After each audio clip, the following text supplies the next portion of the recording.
Hello student, কেমন আছো তোমরা সবাই? তো আজকে আমরা ক্লাস 9 এর অঙ্ক প্রথম চ্যাপ্টার বাস্তব সংখ্যা নিয়ে আলোচনা করব। তো চলো শুরু করা যাক। তো বাস্তব সংখ্যার সবার প্রথমে আমাদের কিছু সাধারণ নলেজ থাকাটা দরকার, তো সেটাই আমরা এখন আলোচনাটা করব। বাস্তব সংখ্যা মানে রিয়েল নাম্বার। তো ক্লাস 9 এ এখন আমরা আলোচনা করছি ক্লাস 9 এর ফার্স্ট চ্যাপ্টার বাস্তব সংখ্যা।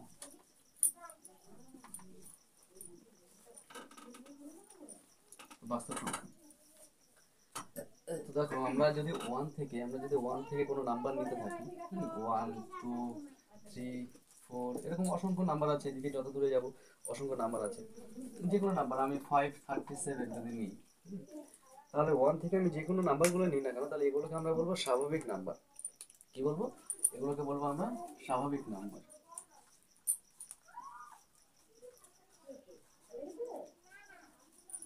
স্বাভাবিক নাম্বার, তাহলে 1 থেকে আমরা এটাকে স্বাভাবিক নাম্বার বলবো, মানে ন্যাচারাল নাম্বার। এবার এই স্বাভাবিক নাম্বারটা যখন আমরা আলোচনা করলাম, তাহলে এই স্বাভাবিক নাম্বারের সিরিজে আমরা কি পেলাম? সব থেকে ছোট নাম্বার পেলাম একটা, সেটা কি 1। 1 থেকে নাম্বারটা শুরু হচ্ছে স্বাভাবিক নাম্বার, আর এটা মানে অপূর্ণতে যাচ্ছে, এর কোনো তো লিমিট নেই, শেষ নেই, কোটি অসংখ্য আছে। তো এর থেকে একটা কোশ্চেন পেলাম যে সব থেকে ছোট স্বাভাবিক নাম্বার হচ্ছে তোমার 1।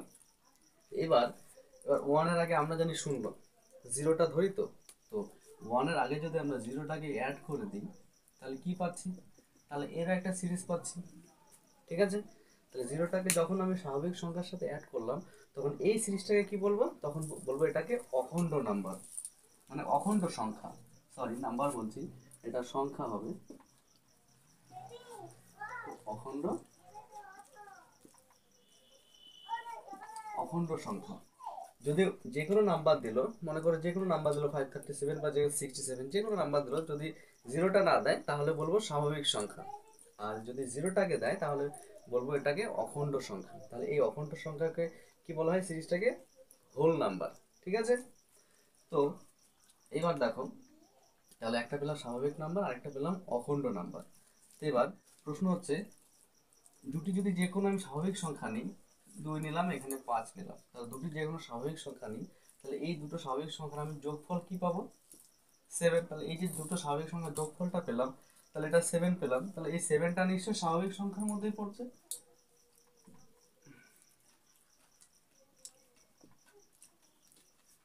স্বাভাবিক সংখ্যার মধ্যে পড়ছে। আর যদি আমি এটা গুণফল করি, তাহলে 10, তাহলে এই 10টাও স্বাভাবিক সংখ্যার মধ্যে পড়ছে, ঠিক আছে? আচ্ছা, এবার প্রশ্ন হচ্ছে, এটা গেল স্বাভাবিক সংখ্যা, আমি বিয়োগটা আর ডিভাইডের ভাগটা পরে বলছি। তো স্বাভাবিক সংখ্যার গুণফল এবং যোগফল, যে কোনো দুটি স্বাভাবিক সংখ্যা যদি যোগফল এবং গুণফল করি, তাহলে সেটা আমি স্বাভাবিক সংখ্যায় পাচ্ছি। এবার আমি অখণ্ড সংখ্যা নিয়ে নিই, অখণ্ড সংখ্যা আমার শূন্য থাকবে, তাহলে অখণ্ড সংখ্যা মনে করো সাপোজ 3 প্লাস 0, এটা 3 পাবো, বা 3 ইন্টু 0 0 পাবো। তাহলে এই দুটো কি পেলাম? আমি অখণ্ড সংখ্যা পেলাম, অখণ্ড সংখ্যা পেলাম। তাহলে এর থেকে দুটো জিনিস জেনে নিলাম, তোমরা খাতায় নোট করে নেবে, যে দুটি স্বাভাবিক সংখ্যা, দুটি যে কোনো স্বাভাবিক সংখ্যার যোগফল কি সর্বদা স্বাভাবিক সংখ্যা হবে? তো বলবো হ্যাঁ। দুটি যে কোনো স্বাভাবিক সংখ্যার গুণফল কি স্বাভাবিক সংখ্যাই হবে? তো সেটার উত্তর হ্যাঁ। আর অখণ্ড সংখ্যার ক্ষেত্রে উত্তরটা একই হবে, যে দুটো অখণ্ড সংখ্যার যোগফল অখণ্ড সংখ্যাই হবে সর্বদা, এবং দুটো অখণ্ড সংখ্যার গুণফল সর্বদা অখণ্ড সংখ্যাই হবে। এবার আসছি আমি বিয়োগ এবং ভাগ ফলে। এবার দেখো, যে কোনো আমি দুটো অখণ্ড সংখ্যা নিচ্ছি, মনে করো এখানে 2 5 নিয়েছি, 2 আর 5 নিলাম, তাহলে এই 2 আর 5 আমি যদি 5 থেকে 2 মাইনাস করি, তাহলে 3 পাচ্ছি, ঠিক আছে? 3 পাচ্ছি। তো এই ক্ষেত্রে এই যে 3টা পেলাম, এটা স্বাভাবিক সংখ্যার মধ্যে পড়ছে। কিন্তু আমি যদি এটাকে ঘুরিয়ে দিই 2 মাইনাস 5, তখন সেই ক্ষেত্রে আমি কিন্তু মাইনাস মাইনাস 3 পাচ্ছি, ঠিক আছে? তো সেই ক্ষেত্রে আমি মাইনাস 3 পেলাম। তাহলে এই যে মাইনাস 3টা, দেখো এর মধ্যে আমি যে স্বাভাবিক সংখ্যাটা লিখেছি 1 থেকে ইনফিনিটি, 0 থেকে ইনফিনিটি, এটা স্বাভাবিক সংখ্যার মধ্যেও মাইনাস নেই, অখণ্ড সংখ্যার মধ্যেও মাইনাস নেই। তাহলে এই মাইনাসগুলোকে আমি কি বলবো? তাহলে এই মাইনাসগুলোকে আমি কি বলবো? তখন যে 0 থেকে আমি শুরু করলাম, 1 2 3 4 5 6 অসংখ্য আছে, আর তাহলে এইগুলোকে পজিটিভ ধরা হয়। 0 থেকে যত আমি ডান দিকে যাব, সেগুলোকে পজিটিভ অর্থাৎ ধনাত্মক সংখ্যা।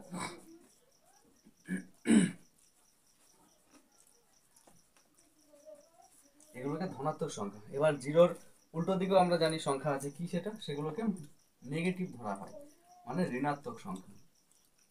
তাহলে যত আমি এদিকে যাবো তত আমি নাম্বার পাবো, ঠিক আছে। তাহলে এগুলোকে বলা হয় ঋণাত্মক সংখ্যা। তাহলে দেখো, শূন্যটাকে নিয়ে আমি শূন্য ডান দিকে ধনাত্মক সংখ্যা পেলাম, শূন্য বাঁ দিকে ঋণাত্মক সংখ্যা পেলাম। তাহলে এই টোটাল সংখ্যাটাকে আমরা কি বলবো? তখন এই টোটাল সংখ্যাটাকে বলা হয় পূর্ণ সংখ্যা। তখন এই সংখ্যাটাকে বলা হয় পূর্ণ সংখ্যা। তাহলে এই যে আমি স্বাভাবিক সংখ্যার বিয়োগ করলাম, তাহলে বিয়োগ আমার প্লাস আসতে পারে, কিন্তু কখনো কখনো মাইনাসও চলে আসে। তাহলে সেই সংখ্যাটাকে কি বলবো? পূর্ণ সংখ্যা বলবো। তাহলে এখানে আরেকটা প্রশ্ন পেলাম কি, যে স্বাভাবিক সংখ্যার বিয়োগফল সর্বদা কি স্বাভাবিক সংখ্যা? তাহলে উত্তর হবে না, সর্বদা স্বাভাবিক সংখ্যা হতেও পারে, নাও হতে পারে। তখন কি ঋণাত্মক সংখ্যা অথবা পূর্ণ সংখ্যা চলে আসতে পারে। তাহলে অখণ্ড সংখ্যার ক্ষেত্রে একইভাবে হতে পারে, ঠিক আছে। তাহলে অখণ্ড সংখ্যার ক্ষেত্রে আমার সবসময় যে অখণ্ড সংখ্যায় আসবে বিয়োগ ফলটা, সেটা মানে হবে না, ওগুলোকে বলা হয় পূর্ণ সংখ্যা। তাহলে এই যে মাঝখানে মিডিল আমি শূন্যটা পেলাম, তাহলে দেখো শূন্য কিন্তু আমার ধনাত্মক সংখ্যার মধ্যেও পড়ছে না, ঋণাত্মক সংখ্যার মধ্যেও পড়ছে না। তাহলে শূন্যটাকে কি বলবো? শূন্যটাকে কিন্তু শুধুমাত্র অখণ্ড সংখ্যাই বলবো।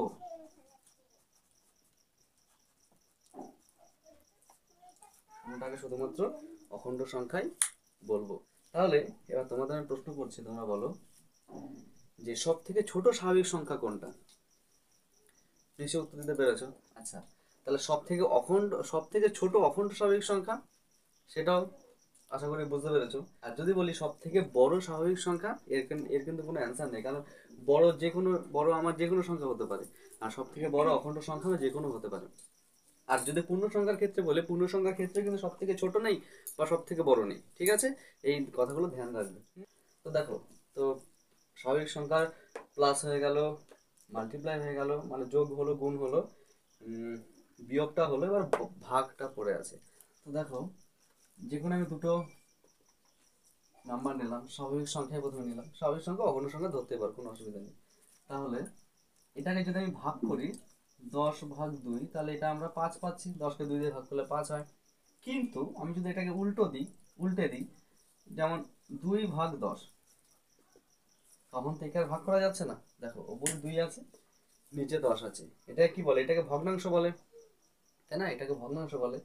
তো তখন কিন্তু এগুলোকে আমরা পূর্ণ সংখ্যাও পেলাম না, বা কোনো স্বাভাবিক সংখ্যাও পেলাম না, কোনো অখণ্ড সংখ্যাও পেলাম, তখন এগুলোকে কি সংখ্যা বলবো?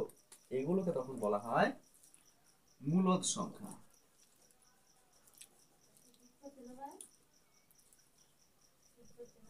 এগুলোকে বলা হয় মূলদ সংখ্যা। তো এতটুকু বোঝা গেল। কি বললাম, আবারও বলি, যখন কোনো স্বাভাবিক সংখ্যা বা যে কোনো পূর্ণ সংখ্যায় ধরে না, কোনো ব্যাপার নেই, দুটো পূর্ণ সংখ্যায় ধরে নাও না, তুমি -7 নিলে আর মনে করো +5 নিলে, তাহলে কি হবে? -7/5, তাহলে এটাও কোনো ভাগ যাবে না। তাহলে এগুলোকে কি বলা হয়? এগুলোকে বলা হয় মূলদ সংখ্যা। তাহলে মূলদ সংখ্যার আমি সংজ্ঞাটা কি পাবো? সংজ্ঞাটা তোমাদের লিখে দিলে তোমরা একটু বুঝতে পারবে, তাহলে লিখেই দিই, আমি এটা মুছে দিই। যেটা বলছিলাম, মূলদ সংখ্যা কাকে বলে?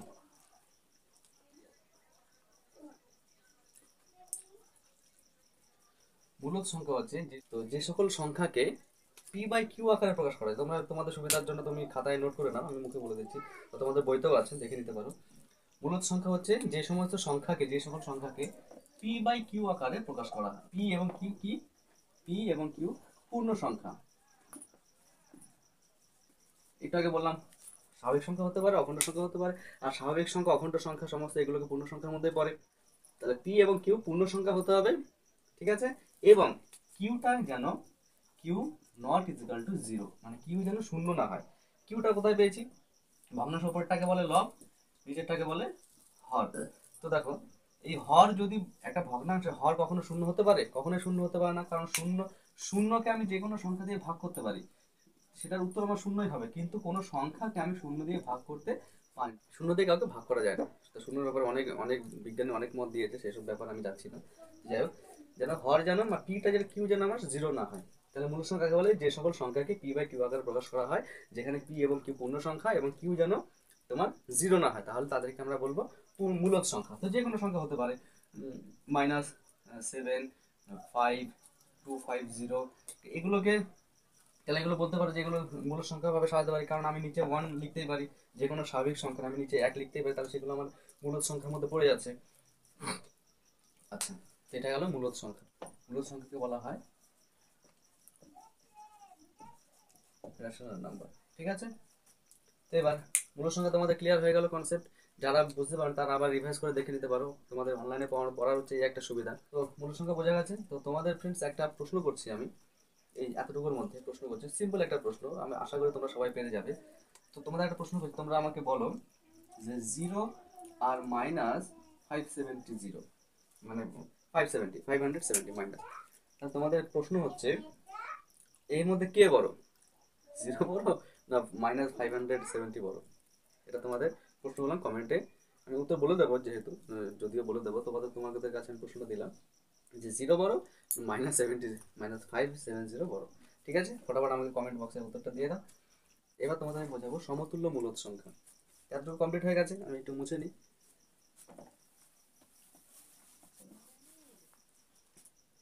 এবার হচ্ছে সমতুল্য মূলদ সংখ্যা কি? সমতুল্য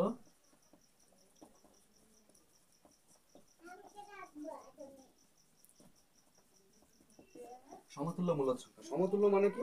মানে একটা জিনিসের বা একটা সংখ্যার সমান ভ্যালু আমি যাকে বলবো। ঠিক আছে, যেমন আমি যদি তোমাকে বলি, মনে করো 2/3 আছে, 2/3 আছে, তাহলে এই 2/3টাকে আমি যদি ওপরেও 2 দিয়ে গুণ করি, নিচেও 2 দিয়ে গুণ করি, তাহলে 2/3 সংখ্যাটাকে, এটা একটা মূলদ সংখ্যা। ঠিক আছে, আমি ওপরেও 2 দিয়ে গুণ করলাম, নিচেও আমি 2 দিয়ে গুণ করলাম, তাহলে আমি কি পাবো?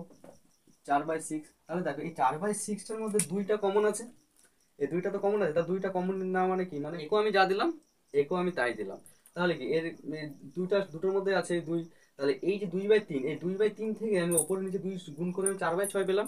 কিন্তু মনে করো 2/3 আছে, 2/3 ওপরে আমি 2 দিয়ে গুণ করলাম, নিচে আমি 3 দিয়ে গুণ করলাম, সেই ক্ষেত্রে কথা হবে, এইটার কথা কিন্তু আমি বলছি না, মানে ওপরেও যা দিয়ে গুণ করবো, নিচেও তাই দিয়ে গুণ করবো। তাহলে এই যে নতুন ভগ্নাংশটা পেলাম, এটা কার? এটা হচ্ছে এর সমতুল্য ভগ্নাংশ। মূলদ সংখ্যাকে আমরা ভগ্নাংশ বলি। ঠিক আছে, তাহলে এই যে একটা মূলদ সংখ্যা, এই মূলদ সংখ্যাকে আমি এইভাবে গুণ করি, সে 2 হতে পারে, 3 হতে পারে, মনে করে 4/6টাকে যদি আমি আবার 3 দিয়ে গুণ করি, তাহলে কি পাবো? 12, 318, মানে 12/18। তাহলে এই 12/18 কিন্তু এরও সমতুল্য ভগ্নাংশ, বা এরও কিন্তু সমতুল্য ভগ্নাংশ। বোঝাতে পারলাম? তাহলে একটা মূলদ সংখ্যাকে যদি আমি লব বা হরকে একই সংখ্যা দিয়ে যদি আমি গুণ করি, তাহলে যে নতুন ভগ্নাংশটা বা নতুন মূলদ সংখ্যা পাবো, সেটাকে বলা হয় প্রথম ভগ্নাংশের সমতুল্য মূলদ সংখ্যা। প্রথম ভগ্নাংশের সমতুল্য মূলদ সংখ্যা। তো কনসেপ্ট ক্লিয়ার হয়ে গেছে। এবার আসি লঘিষ্ঠ রূপ।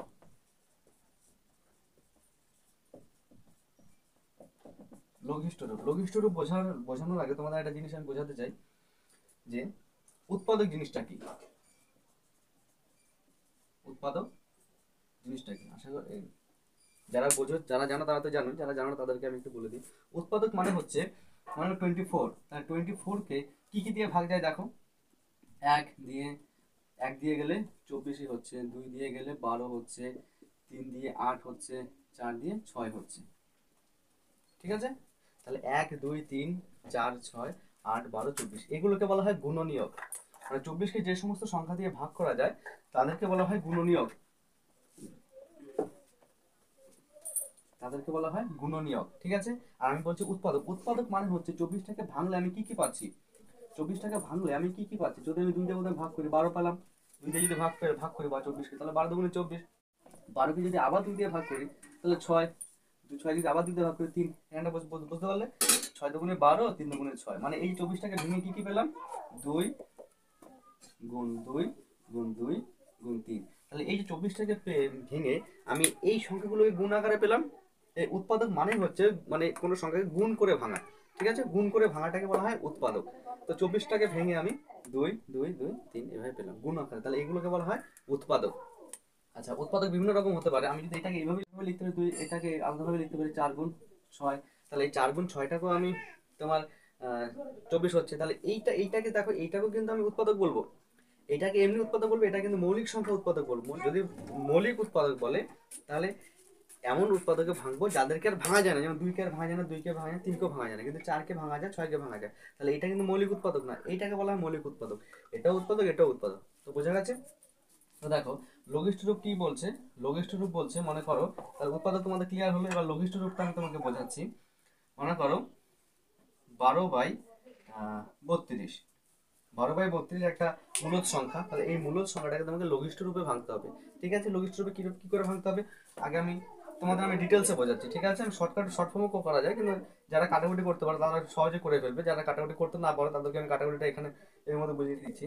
যেন 12কে আমি ভাঙলে, 12কে আমি এইভাবে ভাঙতে পারি। ঠিক আছে, কি কি পাবো, 2 গুণ 3, এইভাবে তোমাদের সুবিধার জন্য এইভাবে ভেঙে নিতে পারো উৎপাদকের সাহায্যে। ঠিক আছে, তাহলে 12কে আমি এইভাবে 2 × 4 3 4 12, 32কে আমি এইভাবে ভাঙতে পারি। প্রথমে 2, 16 × 2 = 32, 16কে ভাঙলে আবার 2, আর 2 × 2 = 2, মানে 2 × 4 = 8, 16 = 32। ঠিক আছে, এবার দেখো ওপরে কোন জিনিসটা আছে, নিচেও কোন জিনিসটা, কোন সংখ্যাটা আছে। তো ওপরে এই দুইটার সাথে এই দুই কেটে গেল, এই দুইয়ের সাথে এই দুই কেটে গেল, আর ওপরেতে নিচে আর কিছু নেই। বোঝা গেছে? তাহলে কি পরে রইলো, ওপরে একটা 3 আর নিচে রইলো 8। ঠিক আছে, তাহলে এই 3/8 মানে দেখো এই 3/8 এর মধ্যে এদের মধ্যে আর ভাঙা যাবে না, এদের মধ্যে আর কাটাকুটি যাবে না, উৎপাদকে ভাঙা যাবে না, তখন সেটাকে বলা হয় লঘিষ্ঠ রূপ। তাহলে 12/32 থেকে পেলাম 3/8। একটু আগে কিন্তু এই জিনিসটা তোমাদের বুঝিয়েছিলাম, যে এটা কি বুঝিয়েছিলাম, সমতুল্য ভগ্নাংশ। এটা কি ছিল, এটা ছিল সমতুল্য ভগ্নাংশ, তাই তো? মানে সমতুল্য ভগ্নাংশ একটা ছোট ভগ্নাংশ নিয়েছি মূলদ সংখ্যা, এই মূলদ সংখ্যাকে আমি ওপর নিচে যে কোনো সংখ্যা দিয়ে গুণ করে আমি একটা বড় সংখ্যা, বড় মূলদ সংখ্যা পেয়েছিলাম। এটাকে বলেছিলাম এর সমতুল্য ভগ্নাংশ। ঠিক উল্টো করে যদি বলি যে এর লঘিষ্ঠ রূপ হচ্ছে এটা, মানে এর মধ্যে দেখো 3 আর এখানে 2, 3 দুগুণে 6, দুটোর মধ্যে 6 কমন আছে, তাই না? দুটোর মধ্যে 6 আছে, 6 যদি কেটে দিই, 6 দুগুণে 12, 3 6 18, মানে 6, 2 আর 3 পাচ্ছি ওপর নিচে কেটে গেলে। ঠিক আছে, এখানে 2 আর এখানে 3 কেটে গেলে 2 আর 3 পেলাম। তাহলে এই 2 আর 3 হচ্ছে 12/8 এর লঘিষ্ঠ রূপ। ঠিক সেরকম ভাবে এই লঘিষ্ঠ রূপ বোঝা গেছে। লঘিষ্ঠ রূপ মানে তোমাদের একটা বড় ভগ্নাংশ দিয়ে দেবে যাদেরকে ভাঙা যাবে। ঠিক আছে, সেটাকে কাটাকুটি করে, উৎপাদকে ভেঙে কাটাকুটি করে, বা তোমাদের যে এভাবে যে উৎপাদকে ভাঙতে হবে এমন কোনো কথা নেই, কিন্তু তোমরা যদি সহজে পারো যে আমি মুখে মুখে কাটাকুটি, যেমন এখানে 12 আর এখানে 32, কত দিয়ে যাবে, 4 দিয়ে যাবে, দুটোকে 3 4 4 দিয়ে তুমি এভাবেও কাটতে পারো। 12/12কে 4 দিয়ে কাটলে 3, 32কে 4 দিয়ে কাটলে 8, 3/8। যারা এইভাবে পারো সেইভাবে ডাইরেক্ট করে ফেলবে, আর যারা পারো না যদি তাহলে তুমি ভেঙেও করতে পারো, কোনো অসুবিধা নেই। ঠিক আছে, আর লঘিষ্ঠ রূপ ক্লিয়ার হয়ে গেছে। তো যাই হোক স্টুডেন্টস বলি আর ফ্রেন্ডস বলি একই ব্যাপার। আজকের ক্লাস এতটুকুই, ভিডিও বেশি লম্বা করবো না, এরপরে ক্লাস খুব শীঘ্রই আসছে। প্রতিদিন আমি ক্লাস দিতে থাকবো তোমাদের। আর যে সমস্ত স্টুডেন্ট আছো, সে 5 হোক 6, আমি এখানে সমস্ত ক্লাসের পড়াবো, শুধুমাত্র অঙ্ক পড়াবো। ঠিক আছে, তো তোমাদের যদি ভাই বোন বা কোনো অন্য কোনো বন্ধু বন্ধু থাকে, তুমি তাদেরকে শেয়ার করে দাও বা জানিয়ে দাও। যাই হোক, আর সবাই যেন জানতে পারে। আমি এখানে শুধুমাত্র তোমাদের অঙ্ক আমি পুরো ক্লিয়ার করে দেবো, কোনো অসুবিধা নেই। ঠিক আছে, আমার উপর ভরসা করে তুমি এখানে আসতে পারো। তো যাই হোক, আজকে এতটুকুই। সেই হোক, ভালো থাকো। ওকে, টাটা।